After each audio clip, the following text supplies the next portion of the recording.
Poverty, income inequality, and high cost of food continue to keep healthy diets out of the reach of some 3 billion people.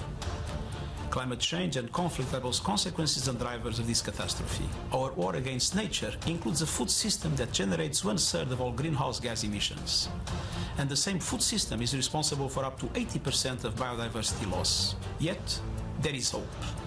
Since my initial call for this summit, you have responded with energy, ideas, and a willingness to forge new partnerships. The next 3 days are dedicated to continue this inclusive dialogue, and we must use this opportunity wisely and strategically.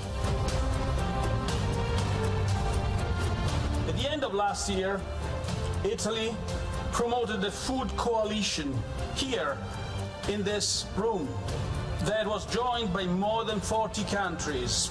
The coalition has the objective of achieving food security for all. We need more funding from governments and development banks to reduce risks for investors in the agricultural sector and improve access to credit, especially for smaller farmers.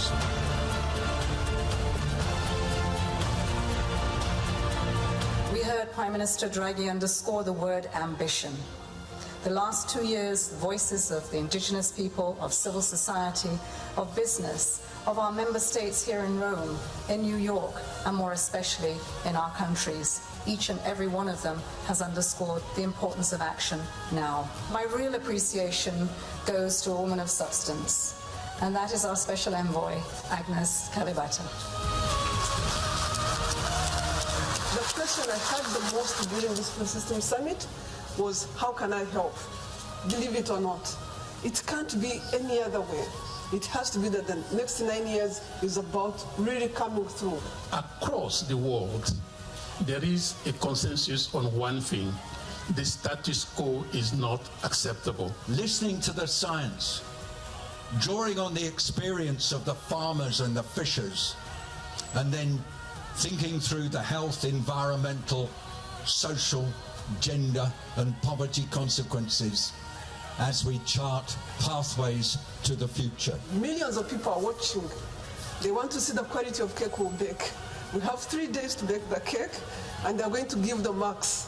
So people, let's go. The time is now.